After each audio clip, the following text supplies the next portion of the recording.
Hello friends, स्वागत है आपका मेरी क्लास में। मैं भावना रघुवंशी और हम पढ़ रहे हैं भारत का भूगोल। भारत के भूगोल में हमारी कुछ थ्योरी क्लासें हो चुकी हैं और आज की क्लास में हम करने वाले हैं भारत के भूगोल के MCQ। कुछ वस्तुनिष्ठ प्रश्न करने वाले हैं। तो शुरू करते हैं हम आज की क्लास। तो आज का टॉपिक रहेगा भारत की स्थिति एवं विस्तार से MCQ रहेंगे। तो शुरू करते हैं हम बिना देर किए हुए। आपके जो भी जितने भी आने वाले एग्ज़ाम हैं उनके लिए ये क्लास आपके लिए बेनिफिट रहने वाली है। तो लेते हैं पहला क्वेश्चन। प्राचीन भारतीय भौगोलिक मान्यता के अनुसार भारतवर्ष किस द्वीप का अंग था? तो इसके ऑप्शन हैं। ऑप्शन ए पुष्कर द्वीप, ऑप्शन बी जम्बू द्वीप, या ऑप्शन सी कांच द्वीप, या डी कुश द्वीप। तो जो भारतीय भौगोलिक मान्यता के अनुसार भारतवर्ष किस द्वीप का अंग था? तो भारत जो हमारा है वह अंग था जम्बू द्वीप का। तो इसका सही आंसर है ऑप्शन बी, जम्बू द्वीप का अंग था भारत। अगला, सर्वप्रथम इंडिया शब्द का प्रयोग भारत के लिए किस भाषा में किया गया? सर्वप्रथम इंडिया शब्द का प्रयोग भारत के लिए किस भाषा में किया गया? ऑप्शन हैं उर्दू में किया गया था, ऑप्शन बी ग्रीक में किया गया था, या ऑप्शन सी फारसी, या ऑप्शन डी अरबी। तो इसका आंसर हो जाएगा ऑप्शन बी, ग्रीक भाषा में किया था। इंडिया, भारत के लिए भारत शब्द का जो प्रयोग है वह इंडिया ग्रीक भाषा में किया गया था। तो अगला देखते हैं, भारत की मुख्य भूमि की दक्षिणी सीमा है। मुख्य भूमि की दक्षिणी सीमा 6 डिग्री 4 मिनट उत्तरी अक्षांश पर, या ऑप्शन बी 7 डिग्री 4 मिनट उत्तरी अक्षांश, या ऑप्शन सी 8 डिग्री 4 मिनट उत्तरी अक्षांश, या 6 डिग्री 8 मिनट उत्तरी अक्षांश। तो इसका आंसर क्या हो जाएगा? इसके लिए हम मैप में भी देखेंगे। तो इसका सही आंसर हो जाएगा 8 डिग्री 4 मिनट उत्तरी अक्षांश भारत की मुख्य भूमि दक्षिणी सीमा है। यहाँ पर मुख्य भूमि यहाँ पर है भारत की मुख्य भूमि 8 डिग्री 4 मिनट। और अगर हम द्वीप समूह जो कि हमारे भारत के द्वीप समूह हैं उनको मिलाकर भारत की दक्षिणी सीमा देखें तो वह 6 डिग्री 4 मिनट पर है। तो अगला क्वेश्चन लेते हैं हम इसी के साथ। इसका आंसर हो गया 8 डिग्री 4 मिनट उत्तरी अक्षांश पर है भारत की मुख्य भूमि दक्षिणी सीमा। अगला देखते हैं, भारतीय मानक समय आधारित है। ऑप्शन हैं 80 डिग्री पूर्व देशांतर पर, 80 डिग्री पश्चिमी देशांतर पर, या 82 डिग्री 30 मिनट पूर्व देशांतर पर, या 82 डिग्री 30 पश्चिमी देशांतर पर। तो इसे भी हम मैप के द्वारा देखेंगे। जो भारतीय मानक समय रेखा है वह 82 डिग्री 30 मिनट पूर्वी देशांतर पर स्थित है। तो इसके लिए मैप में देखते हैं हम। तो जो मानक समय रेखा है वह भी 5 राज्यों से निकली है। तो 5 राज्य वो कौन कौन से हैं? तो एक है उत्तर प्रदेश और मध्य प्रदेश, छत्तीसगढ़, उड़ीसा और आंध्र प्रदेश। इन 5 राज्यों से होकर भारत की मानक समय रेखा निकली है, जो कि कितनी पूर्वी देशांतर रेखा जो कि 82 डिग्री 30 मिनट पर स्थित है। 82 डिग्री 30 मिनट पर स्थित है भारतीय मानक समय रेखा पूर्वी देशांतर पर, जो कि 5 राज्यों से होकर निकली है। उत्तर प्रदेश, मध्य प्रदेश और छत्तीसगढ़, उड़ीसा और आंध्र प्रदेश। अब अगला क्वेश्चन देखते हैं, भारत का प्रमाणिक समय उस स्थान का स्थानीय समय है जो स्थित है। तो ऑप्शन है दिल्ली के समीप स्थित है। मानक समय रेखा कहाँ से निकली है? या कोलकाता के समीप से, या ऑप्शन सी इलाहाबाद के समीप, या भोपाल के समीप। तो इसका सही आंसर हो जाएगा ऑप्शन सी, इलाहाबाद के समीप। तो अपन इसी मैप में देखते हैं इलाहाबाद के समीप, यहाँ पर इलाहाबाद के समीप उत्तर प्रदेश में इलाहाबाद के समीप मिर्ज़ापुर नैनी के पास से होकर यह भारतीय मानक समय रेखा निकली है। अगला क्वेश्चन देखते हैं, इंडियन स्टैंडर्ड टाइम और ग्रीनविच मीन टाइम में कितना अंतर है? ऑप्शन ए 5 घंटे 10 मिनट, ऑप्शन बी 5 घंटे 20 मिनट, ऑप्शन सी 5 घंटे 30 मिनट या डी 5 घंटे 40 मिनट। तो इसका सही आंसर हो जाएगा ऑप्शन सी 5 घंटे 30 मिनट। अगला क्वेश्चन देखते हैं, भारत का ध्रुव, यहाँ पर ध्रुव, भारत का ध्रुव दक्षिणी भाग की भूमध्य रेखा से कितनी दूरी है? तो जो भूमध्य रेखा से भारत के दक्षिणी ध्रुव की कितनी दूरी है? ऑप्शन है 776 किलोमीटर, 876 किलोमीटर या 876 किलोमीटर या 916 किलोमीटर। तो इसका सही आंसर हो जाएगा ऑप्शन सी 876 किलोमीटर। तो ये क्या है कि मान लो ये अपनी पृथ्वी है और पृथ्वी पर 3 रेखाएं हैं।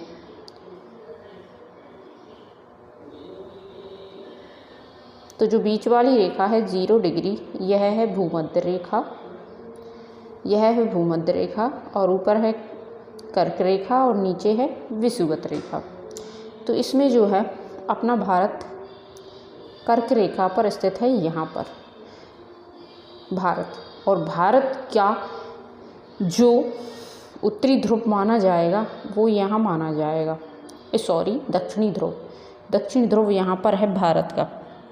तो यह दक्षिणी ध्रुव से भूमध्य रेखा के बीच की दूरी पूछ रहा है। तो ये भूमध्य रेखा बीच में है और ये भारत की और भूमध्य रेखा की, यहाँ से भूमध्य रेखा और दक्षिणी ध्रुव की मध्य कितनी दूरी है ये पूछ रहा है। तो इसका आंसर है 876 किलोमीटर। यहाँ से यहाँ तक की दूरी है 876 किलोमीटर। अगला देखते हैं, भारत की स्थलीय सीमा की लंबाई कितनी है? भारत की स्थलीय सीमा की लंबाई, जल सीमा और थल सीमा, तो स्थलीय सीमा की लंबाई ऑप्शन ए 6100 किलोमीटर है या 7516.5 किलोमीटर या फिर 1200 किलोमीटर या 15200 किलोमीटर। तो इसका सही आंसर हो जाएगा, भारत की जो स्थलीय सीमा की लंबाई है वह है 15200 किलोमीटर।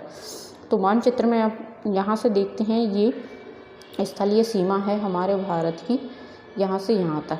तो ये कितनी है? ये है 15200 किलोमीटर। 15200 किलोमीटर है भारत की स्थलीय सीमा। अगला देखते हैं, द्वीपों सहित भारत की तट रेखा की लंबाई कितनी है? अभी जो स्थलीय सीमा पूछी थी, अब तट रेखा यानी कि जलीय सीमा की लंबाई पूछी है। तो ऑप्शन है 6100 किलोमीटर है या 6200 किलोमीटर या 7516 किलोमीटर है या ऑप्शन डी 8000 किलोमीटर है। तो इसका सही आंसर हो जाएगा ऑप्शन सी 7516 किलोमीटर है द्वीपों सहित। भारत के मैप में देखें तो यहाँ से यहाँ और जो कि अंडमान निकोबार या लक्षद्वीप है, इन्हें मिलाकर यह हो रही है हमारी 7516 किलोमीटर। 7516 किलोमीटर द्वीपों सहित भारत की तट रेखा की लंबाई है। इन तट रेखा की लंबाई पूछी है। तो अगला क्वेश्चन है, भारत की उत्तर से दक्षिण की लंबाई कितनी है? भारत की उत्तर से दक्षिण की लंबाई कितनी है? तो ऑप्शन है 2933 या 3214 या 3124 किलोमीटर या 3412 किलोमीटर।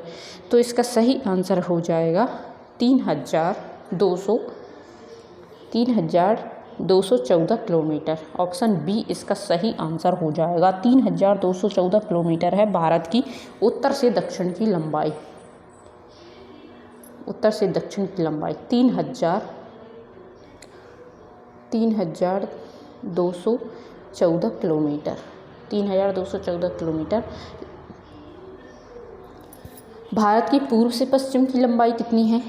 तो option A 2933 kilometre, option B 3033 kilometre, option C 3133 kilometre या 3214 किलोमीटर। तो इसका सही आंसर हो जाएगा ऑप्शन ए 2933 किलोमीटर, यानी कि पूर्व से पश्चिम की लंबाई 2933 किलोमीटर है। अगला क्वेश्चन देखते हैं।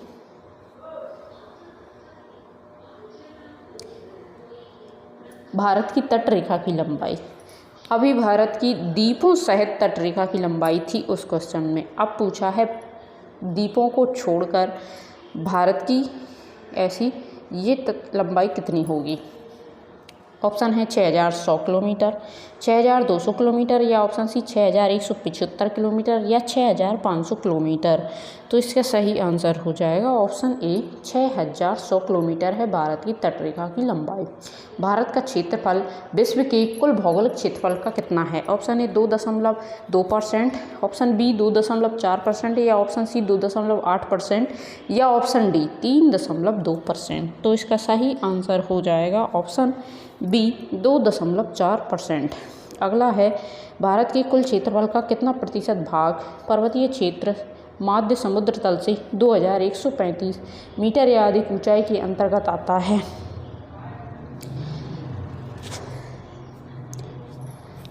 तो पर्वतीय क्षेत्र, जो भारत का पर्वतीय क्षेत्र अधिक ऊंचाई है समुद्र तल से, तो वह कितने भाग में आता है। ऑप्शन ए 10.7%, 18.6% या सी 27.7% या ऑप्शन डी 43.0%। तो इसका सही आंसर हो जाएगा ऑप्शन ए 10.7% आता है। अगला है संपूर्ण भारत के कितने प्रतिशत भूभाग पर पर्वत और पहाड़ियों का विस्तार पाया जाता है।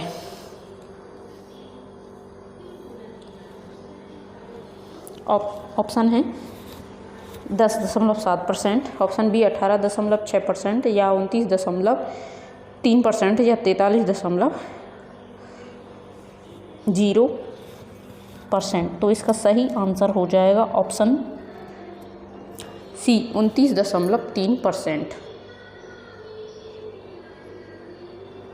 अगला है संपूर्ण भारत के कितने प्रतिशत भूभाग पर पठार का विस्तार पाया जाता है। ऑप्शन ए 10.7%, ऑप्शन बी 18.6% या 27.7% या 29.3%। तो इसका सही आंसर हो जाएगा ऑप्शन सी 27.7%।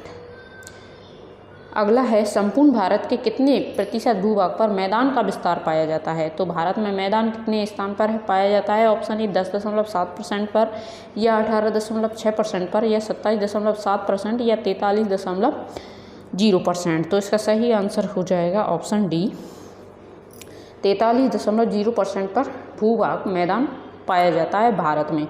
अगला है भारत की प्रादेशिक जल सीमा समुद्र तट से कितनी समुद्री मील की दूरी तक है। जो भारत की जल सीमा है, समुद्र में जल सीमा कहाँ तक है, समुद्र तट से कितने मील दूरी तक है। तो ऑप्शन है, ऑप्शन ए 12 मील तक, 24 मील तक, ऑप्शन सी 111 मील तक या ऑप्शन डी 200 मील तक। तो इसका सही आंसर हो जाएगा 12 मील तक है।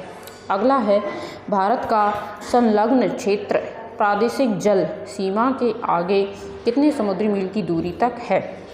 ऑप्शन ए 12 मील, ऑप्शन बी 24 मील, ऑप्शन सी 16 मील, ऑप्शन सी 100 मील या ऑप्शन डी 200 मील। तो इसका सही आंसर हो जाएगा ऑप्शन बी 24 मील। भारत का जो संलग्न क्षेत्र प्रादेशिक जल सीमा के आगे कितने समुद्री मील तक है, तो संलग्न जो संलग्न यानी कि जो साथ में जो विदेशों के साथ में जो व्यापार करने का जल सीमा है वह 24 मील तक है। इसका सही आंसर ऑप्शन बी 24 मील। अगला है भारत का अकेला है एकांतिक आर्थिक क्षेत्र संलग्न क्षेत्र के आगे से कितनी समुद्री मील दूरी तक है। तो 100 मील, ऑप्शन बी 200 मील, सी 300 मील या 400 मील तक। तो इसका सही आंसर हो जाएगा ऑप्शन बी 200 मील तक है। अगला है भारत के कितने राज्य समुद्र के किनारे पर हैं? 7, ऑप्शन बी 8, सी 9 या डी 10। तो इसका सही आंसर हो जाएगा ऑप्शन सी 9 राज्य। समुद्र के किनारे पर भारत के 9 राज्य स्थित हैं। तो वो कौन कौन से हैं? मैप नहीं लिया, ऐसे ही दिखा दूं। जैसे कि ये भारत का यहाँ पर है गुजरात, और ये है, तो यहाँ पर गुजरात, महाराष्ट्र, गोवा, कर्नाटक, केरल, तमिलनाडु, आंध्र प्रदेश, उड़ीसा, पश्चिम बंगाल, ये 9 राज्य समुद्र के किनारे पर स्थित हैं भारत के। अगला है भारत में सबसे लंबी तटरेखा वाला राज्य है। Option A Maharashtra, option B Kerala, option C Gujarat, option D Paschim Bangal. सबसे लंबी तटरेखा वाला राज्य, तो इसका सही आंसर हो जाएगा गुजरात। जो गुजरात की सीमा समुद्र से सबसे ज़्यादा लगती है। गुजरात राज्य की समुद्र के साथ सीमा लगने वाली सबसे लंबी सीमा लगने वाला राज्य है तटरेखा। अगला है निम्नलिखित भारतीय राज्यों में से किससे होकर कर्क रेखा नहीं गुजरती?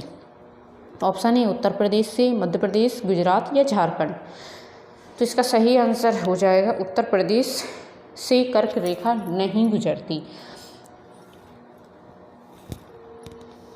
हम मैप में देखते हैं तो भारत के 8 राज्यों से कर्क रेखा गुजरती है। यहाँ से गुजरती है गुजरात, राजस्थान, मध्य प्रदेश, छत्तीसगढ़, झारखंड, पश्चिम बंगाल, त्रिपुरा और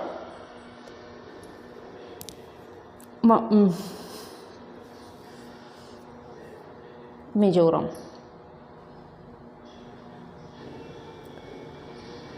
आठ राज्यों से भारत की कर्क रेखा गुजरती है।